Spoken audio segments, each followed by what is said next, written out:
اعوذ باللہ من الشیطان الرجیم بسم اللہ الرحمن الرحیم السلام علیکم ورحمۃ اللہ وبرکاتہ۔ سب سے پہلے تو میں اس چیز کے لیے معذرت خواہ ہوں کہ کل کی ویڈیو جو ہے وہ بہت دیر سے اپلوڈ ہوئی، تو آئندہ سے مکمل طور پہ پوری کوشش کی جائے گی کہ ویڈیو جو ہے وہ وقت پر اپلوڈ ہو سکے۔ کل دراصل انٹرنیٹ کا کوئی ایشو تھا جس کی وجہ سے ویڈیو اپلوڈ ہو نہیں پا رہی تھی، تو اب یہی کوشش کی جائے گی کہ ایسا کوئی ایشو نہ درپیش ہو۔ تو اب آتے ہیں اپنے سبق کی طرف۔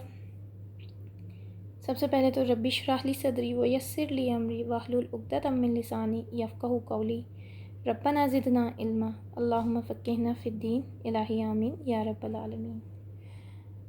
ہم نے دراصل کل سورہ فاتحہ کی تفسیر پڑھی تھی، تو میں نے سوچا کہ آج آگے بڑھنے سے پہلے ایک دفعہ پھر، کیونکہ یہ قرآن کا انٹروڈکشن ہے، اس میں قرآن کا جس کو کہتے ہیں نا دباچہ، انٹروڈکشن ہے اس میں، اس سارے قرآن کا، اس یہ انٹروڈکشن کے طور پہ بھی اس کو یعنی آپ سمجھ سکتے ہیں کہ یہ مرکزی مضمون جو ہے وہ قرآن کا جو ہے وہ انٹروڈکشن بھی ہے یہ، اور قرآن کا تعارف کہہ لیں وہ بھی ہے۔ اچھا جی، اب خلاصہ اس کا دیکھ لیتے ہیں۔ یہ قرآن کی واحد صورت ہے جس کے بعد آمین بھی آ رہا ہے جس کے مکمل ہونے پر، تو اٹ مینس کہ یہ دعا بھی ہے۔ تو لفظ آمین کا مطلب کیا ہوتا ہے؟ لفظ آمین کا مطلب ہوتا ہے قبول کر، تو اس صورت کو پڑھنے اور سننے کے بعد آمین کہا جاتا ہے، اور ایسا کہنا چاہیے۔ آمین کے بعد ہر دعا قبول کی جاتی ہے، یہ مسلم کی حدیث ہے۔ سورہ فاتحہ کی تلاوت کے بعد آمین کہنا ضروری ہے، یہ بخاری کی حدیث ہے۔ اور کل ایک حدیث میں نے یہ بھی بتائی تھی کہ جس شخص کی آمین فرشتوں کی آمین سے مل جائے تو اس کے ساتھ کا تمام گناہ معاف کر دیے جاتے ہیں، یہ بخاری کی حدیث ہے۔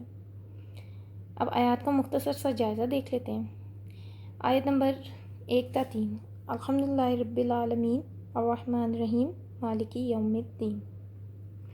اس میں آداب دعا بتائے جا رہے ہیں۔ دعا جب ہم اللہ تعالیٰ سے مانگتے ہیں یا ہم اللہ تعالیٰ سے دعا کرتے ہیں تو کیا دعا میں سب سے پہلے حمد و ثنا، پھر اللہ تعالیٰ کے اسماء الحسنیٰ کا تذکرہ کرنا ضروری ہے، یعنی جب بھی دعا مانگی جائے تو سب سے پہلے اللہ تعالیٰ کے رب ہونے کا اقرار کیا جائے، پھر اللہ کے رحیم ہونے کا، پھر رحمان ہونے کا، اور پھر اللہ تعالیٰ کی ملکیت کا اقرار کیا جائے کہ اللہ تعالیٰ ہر چیز کے مالک ہیں۔ اللہ تعالیٰ اس دنیا میں، اس کائنات میں کوئی ایسی چیز نہیں ہے جو کہ اللہ تعالیٰ سے یعنی اللہ تعالیٰ اس کے مالک نہ ہوں یا جو اللہ تعالیٰ کے تابع نہ ہوں۔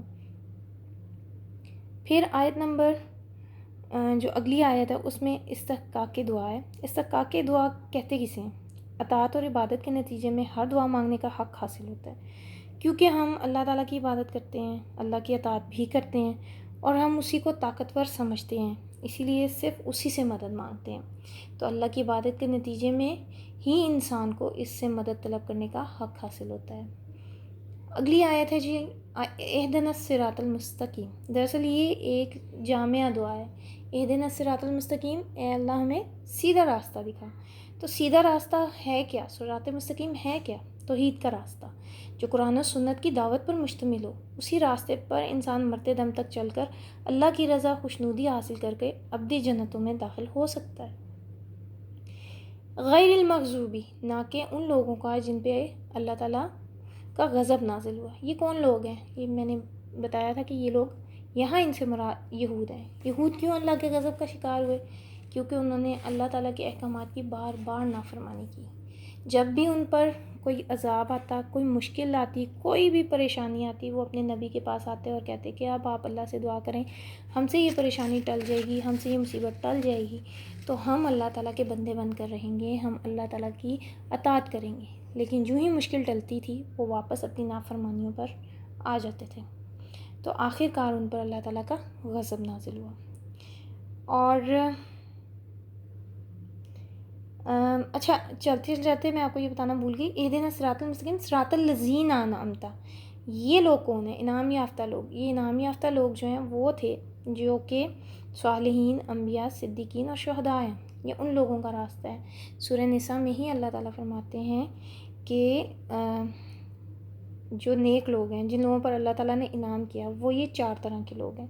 تو اللہ تعالیٰ سے یہاں پہ یہ دعا کی جا رہی ہے کہ اللہ تعالیٰ ہمیں سیدھے راستے پر چلا، اس راستے پر چلا جس پہ یہ 4 لوگ چلے۔ یہ 4 لوگ اسی پہ چل کے اللہ تعالیٰ کے انعام کے مستحق ہوئے۔ اور اب یہ انعام جو ہے یہ دنیا کا انعام بھی نہیں تھا، یہ آخرت کا انعام ہے، آخرت کی نعمتیں ہیں۔ دنیا میں تو آپ کو پتہ ہے سب سے زیادہ مشکلات جو ہیں وہ انبیاء پر ہی آئیں، اس کے بعد صدیقین پر، صالحین پر، شہداء پر، یعنی یہ سب درجے کے اعتبار سے بہت بلند مرتبوں پر فائز ہیں۔ تو اللہ تعالیٰ سے دعا کی جا رہی ہے کہ اے اللہ ہمیں اس راستے پر چلا جس راستے پر یہ لوگ چلے جن پہ تو نے انعام کیا، یعنی جن کی آخرت بہت شاندار ہے، جن کو آخرت میں نعمتوں کا کہہ لیں کہ جن کو آخرت میں نعمتیں بے شمار ملنی ہیں، تو نہ کہ ان لوگوں کا جن پہ تو غضبناک ہوا، اور نہ ہی ان لوگوں کا راستہ جو گمراہ ہوئے۔ تو گمراہ کون لوگ ہوئے؟ یہاں گمراہ لوگوں سے مراد عیسائیوں کا راستہ ہے، یعنی کہ عیسائی لوگ جو ہیں وہ اپنے دین سے گمراہ بھی ہو گئے۔ انہوں نے بھی اپنی کتاب میں جو اللہ تعالیٰ نے ان پہ نازل کی حضرت عیسیٰ علیہ السلام پر، اس میں بھی انہوں نے تحریف کر دی۔ پھر 3 خداؤں کا عقیدہ تثلیث، وہ بھی ان کا عقیدہ ہے۔ اس کے علاوہ حضرت عیسیٰ علیہ السلام کو اللہ تعالیٰ کا بیٹا مانتے ہیں۔ اس کے علاوہ کچھ تو ایسے ہیں جو کہ دین سیکھنا ہی نہیں چاہتے، ان میں بھی جو سمجھنا ہی نہیں چاہتے، اور اکثر مسلمان بھی ایسے ہی ہیں جو اس قرآن کو نہیں پڑھنا چاہتے، اس قرآن کو سمجھنا نہیں چاہتے۔ پڑھنا تو نہیں، خیر پڑھ تو لیتے ہیں، لیکن اس کو سمجھنا نہیں چاہتے۔ کیوں؟ کیونکہ اگر ہم نے اس کو سمجھا تو ہمیں اس پر عمل کرنا پڑ جائے گا۔ تو یہ بات یاد رکھیے کہ اللہ تعالیٰ نے آپ سے یہ سوال نہیں کرنا، اور نہ ہی آپ کا یہ عذر وہاں قبول کیا جائے گا قیامت والے دن کہ میرے پاس دین نہیں آیا۔ اللہ نے آپ کو یہ کتاب پہنچا دی ہے، اب آپ کا فرض ہے کہ آپ اس کتاب کو کھولیں، سمجھیں، اور اللہ کے احکامات کو پڑھیں اور اس پر عمل کریں۔ یہ آپ کی چھوٹ کا کوئی بہانہ نہیں ہے، اس بات پہ آپ کی چھوٹ نہیں ہو جائے گی، اور نہ ہی اللہ تعالیٰ نے آپ کو اس بات پہ چھوڑ دینا ہے کہ آپ اتنی سی بات کہہ دیں کہ دین تو ہم تک پہنچا ہی نہیں تھا، ہمیں کسی نے بتایا ہی نہیں تھا۔ یاد رکھیے حضرت ابراہیم علیہ السلام کو کسی نے دین کے بارے میں نہیں بتایا تھا۔ ان کے والد جو ہیں وہ ایک بت پرست تھے، بت تراش تھے۔ ان کے گھر میں، یعنی وہ جس معاشرے میں رہتے تھے وہاں بتوں کو بہت زیادہ اہمیت دی جاتی تھی، ان کی بہت زیادہ عبادت کی جاتی تھی۔ انہوں نے وہاں رہ کر اپنے رب کو پہچانا، اور جب انہوں نے وہاں رہ کر اپنے رب کو پہچانا، اس ماحول میں اپنے اللہ کو تلاش کیا، تو پھر انسان جو عام انسان ہے وہ بھی یہ عذر اللہ تعالیٰ کے سامنے پیش نہیں کر سکتا کہ مجھ تک دین نہیں پہنچا یا مجھ تک حق نہیں آیا، تو میں نے تو اس لیے، یا مجھ تک اس کتاب کے بارے میں اتنا علم ہی نہیں آیا کہ میں اس پہ عمل کر سکوں۔ اس لیے کوشش کریں کہ اس قرآن کو خود بھی سمجھیں، اپنے گھر والوں کو بھی بتائیں، اور جن لوگوں سے آپ محبت کرتے ہیں، جو آپ کے ساتھی ہیں، جن کو آپ جنتوں میں بھی اپنا ساتھی بنانا چاہتے ہیں، ان سے بھی شیئر کریں۔ آخر میں دیکھ لیتے ہیں اس کا مرکزی مضمون۔ اصل دعا ہی سورت کا مرکزی مضمون ہے۔ یہ اپنے خالق اور مالک سے ایک درخواست ہی ہے کہ مرتے دم تک ہمیں سیدھے راستے کی رہنمائی کرتا رہے، تاکہ ہمارے اعمال جو ہیں وہ اعمال صالحہ بن ہی رہیں، اور اعمال صالحہ ہی کے ذریعے ہم اللہ تعالیٰ کی خوشنودی اور رضا حاصل کر کر اس کی جنت کے مستحق بن جائیں، آمین۔ اچھا جی، سورہ فاتحہ جو ہے الحمدللہ مکمل ہوئی۔ اب ہم سورہ بقرہ کے فضائل، زمانہ نزول، شان نزول اور نزول کا پس منظر دیکھ لیتے ہیں، اور کل انشاءاللہ تعالیٰ ہم سورہ بقرہ شروع کریں گے۔ تو سب سے پہلے اس کے فضائل دیکھ لیتے ہیں۔ نبی کریم صلی اللہ علیہ وسلم نے فرمایا کہ جس گھر میں سورہ بقرہ پڑھی جائے شیطان اس گھر سے نکل جاتا ہے۔ نیز آپ صلی اللہ علیہ وسلم نے فرمایا کہ 2 جگمگانے والی صورتیں یعنی البقرہ اور العمران پڑھا کرو، قیامت کے دن وہ اس حال میں آئیں گی جیسے وہ 2 بادل یا 2 سائبان یا پرندوں کے 2 جھنڈ ہیں، اور وہ اپنے پڑھنے والوں کی طرف سے مغفرت کے لیے جھگڑا کریں گے، لہٰذا سورہ بقرہ پڑھا کرو۔ اسے حاصل کرنا برکت اور اسے چھوڑ دینا حسرت ہے، اور باطل قوتیں جیسے جادو وغیرہ اس کا مقابلہ نہیں کر سکتی۔ یہ مسلم کی حدیث ہے۔ ایک بات میں اور آپ کو بتاتی چلوں کہ کوشش کریں کہ آپ روزانہ سورہ بقرہ کی تلاوت کریں۔ اگر آپ سورہ بقرہ کی تلاوت روزانہ نہیں کر سکتے تو پھر آپ یہ کوشش کریں کہ روزانہ ربع جو ہے وہ سورہ بقرہ کا ضرور پڑھیں، تاکہ 10 دن میں آپ کی سورہ بقرہ مکمل ہو جائے گی۔ لیکن انشاءاللہ تعالیٰ آپ چونکہ روزانہ پڑھیں گے تو انشاءاللہ تعالیٰ شیطان آپ کے گھر میں داخل نہیں ہوگا۔ گھروں میں جو بے سکونی ہے، جو ڈپریشن کے شکار ہوتے جا رہے ہیں لوگ، انشاءاللہ تعالیٰ یہ سب پریشانیاں دور ہو جائیں گی۔ زمانہ نزول اور شان نزول، مدنی صورتوں میں سب سے پہلی صورت ہے۔ اٹ مینس کہ جب نبی کریم صلی اللہ علیہ وسلم نے مکہ سے مدینہ ہجرت کی تو سب سے پہلے یہی صورت نازل ہوئی۔ مکہ میں 86 صورتیں نازل ہوئیں، اور ترتیب نزولی کے اعتبار سے اس کا جو نمبر ہے وہ 87واں ہے، یعنی 87 نمبر ہے۔ اگرچہ اس صورت کا بیشتر حصہ جو وہ مدنی دور میں ہی نازل ہوا، لیکن اس کی کچھ آیات جو ہیں بعد کے دور میں بھی نازل ہوئی، بہت زیادہ بعد کے دور میں نازل ہوئی۔ مثلا حرمت سود کی آیات جو ہیں وہ 10 ہجری کے آخر میں نازل ہوئی تھی۔ ایک اور بات، سورہ بقرہ جو ہے وہ قرآن کی سب سے بڑی سورت ہے، اور اس میں احکامات جو ہیں وہ اللہ تعالیٰ کے بارش کی طرح نازل ہوئے ہیں، یعنی اس میں بہت زیادہ احکامات ہیں. اور احکامات ویسے بھی نا قرآن پاک میں جتنی مدنی صورتیں ہیں ان میں احکامات زیادہ ہیں. جو مکی صورتیں ہیں وہاں پہ زیادہ تر، کیونکہ مکہ کے حالات ایسے تھے کہ نبی کریم صلی اللہ علیہ وسلم بہت پریشان رہتے تھے مشرکین مکہ کی پریشانیوں کی وجہ سے، اور جو بھی ان کے حالات تھے تو اس کی وجہ سے وہ بہت زیادہ پریشان رہتے تھے. تو اللہ تعالیٰ نے زیادہ تر مکی صورتوں میں نبی کریم صلی اللہ علیہ وسلم کو تسلی دی ہے دوسرے انبیاء کے واقعات سے، اور دوسرے انبیاء کے حالات بتا کر بھی کہ آپ کوئی پہلے پیغمبر نہیں ہیں کہ جن کی قوم جو ان کے ساتھ ایسا کر رہی ہے. باقی جو انبیاء تھے آپ سے پہلے جنہوں نے تبلیغ کا کام کیا، جیسے حضرت نوح علیہ السلام، حضرت موسیٰ علیہ السلام، ان سب کی قوموں نے بھی ان کے ساتھ ایسا ہی سلوک کیا تھا. تو تسلی دینے کے لیے اللہ تعالیٰ نے دوسری قوموں کے واقعات بتائے ہیں مکی صورتوں میں. مدنی صورتوں میں زیادہ تر احکامات ہی ہیں. اب دیکھ لیتے ہیں سورہ بقرہ کے نزول کا پس منظر. اچھا، نبی کریم صلی اللہ علیہ وسلم جب مدینہ پہنچے تو انہوں نے سب سے پہلا کام جو کیا وہ تھا مسجد کی تعمیر، مسجد نبوی کی تعمیر. کیونکہ تمام مسلمان جو ہے ان کو کہیں نہ کہیں اکٹھا ہونا تھا تاکہ وہ اپنے مسائل پر غور کر سکیں. تو چنانچہ نبی کریم صلی اللہ علیہ وسلم نے مسجد نبوی کی تعمیر کی، جہاں پہ مسلمان آ کر ایک تو نماز بھی ادا کریں 5 دفعہ دن میں اکٹھے، اور دوسرا یہ کہ وہاں پر اپنے مسائل جو ہیں ان پر بھی غور کریں. اس کے علاوہ جو دوسرا اہم مسئلہ تھا، جب انہوں نے ہجرت کی مکہ سے مدینہ تو وہاں پہ مہاجرین کی آباد کاری بھی تھا. اس کے علاوہ ان کی معاش کا بھی مسئلہ تھا، اور اس کا حل نبی کریم صلی اللہ علیہ وسلم نے بہت پیارا سلسلہ مواخات کے سلسلے میں کی صورت میں کیا. یعنی انہوں نے مواخات کا سلسلہ جو ہے وہ قائم فرمایا جس کی مثال دنیا میں نہیں ملتی. اور تیسرا اہم مسئلہ جو ہے وہ یہ تھا کہ مدینہ کی ایک چھوٹی سی نئی اسلامی ریاست جو ہے اس کا دفاع بھی کرنا تھا، کیونکہ اب یہ جو نئی اسلامی ریاست تھی صرف اس کے دشمن مشرکین مکہ نہیں تھے، یہ مدینہ میں بھی یہود کے 3 قبائل آباد تھے، یہ بنو قینقاع، بنو قریظہ اور بنو نذیر، یہ بھی مسلمانوں کے دشمن ہو چکے ہوئے تھے.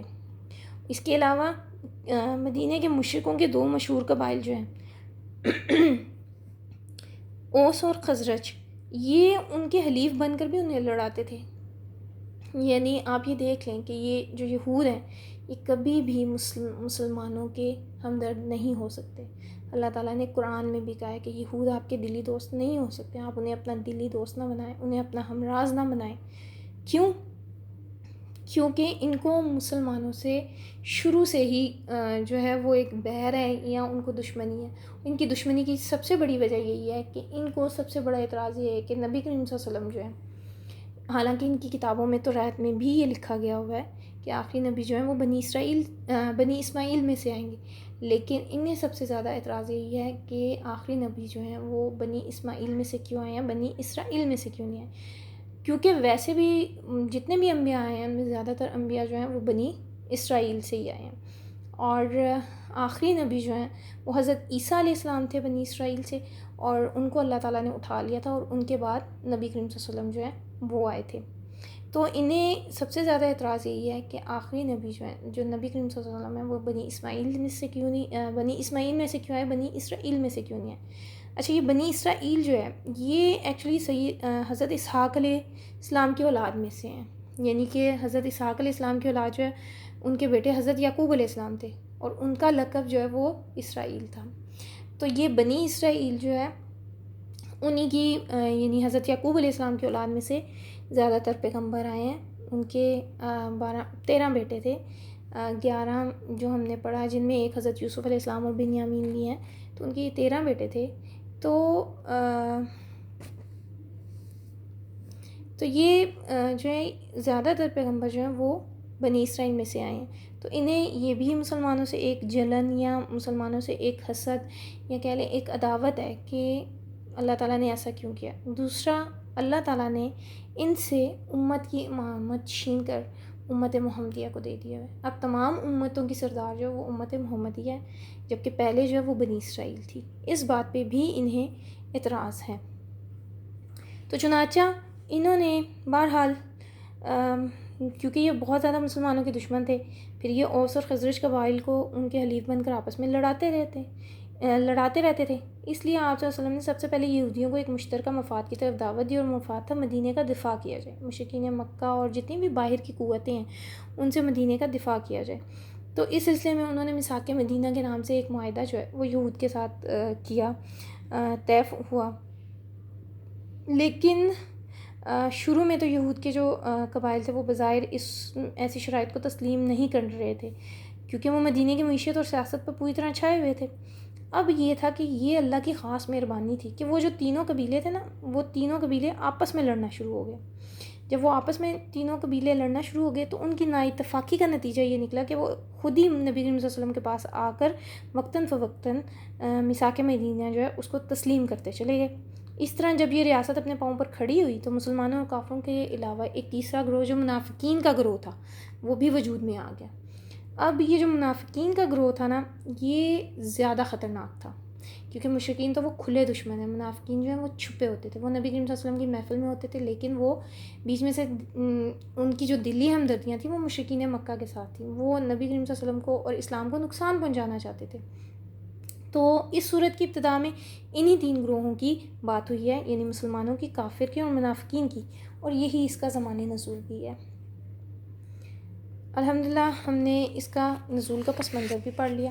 اب کل انشاءاللہ تعالی ہم سورہ بقرہ جو ہے وہ اپنی شروع کریں گے. جاتے جاتے آپ سے ایک چھوٹی سی درخواست ہے کہ آپ سب لوگ میرے اس چینل کو سبسکرائب کریں اور میرے اس ویڈیو کو شیئر کریں، اس کو لائک کریں اور دوسروں کے ساتھ ضرور شیئر کریں، کیونکہ جب آپ ٹک ٹاکس اور گانوں کی یا کوئی بھی ایسی ویڈیوز شیئر کرتے ہیں تو اس کا آپ کو کوئی اجر نہیں ملے گا.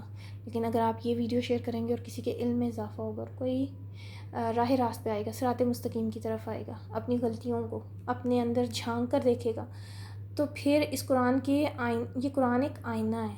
تو انسان جب اس کی روشنی میں اپنے اندر جھانکے گا تو ضرور انسان کو اپنی غلطیاں نظر آئیں گی. تو آپ کوشش کریں کہ آپ میرے چینل کو میری ویڈیوز کو دوسروں کے ساتھ شیئر کریں تاکہ انہیں بھی دین کے بارے میں علم ہو سکے. مزید آپ مجھے کمنٹس میں ضرور بتائیے گا کہ آپ کو میری ویڈیوز کیسی لگ رہی ہیں، آپ کو سمجھ آ رہی ہے. تو باقی جو وہ انشاءاللہ تعالیٰ کل ہماری ملاقات ہوگی. آپ سب کا سننے کا بہت بہت شکریہ. جزاک اللہ خیر. اللہ سے دعا ہے کہ اللہ تعالیٰ ہم سب کو اپنی حفظ و امان میں رکھے اور اس مشکل دور میں اللہ تعالیٰ ہماری مدد فرمائے اور ہماری پریشانیوں کو دور فرما دے. آمین. وما علینا الا البلاغ المبین. السلام علیکم ورحمۃ اللہ وبرکاتہ.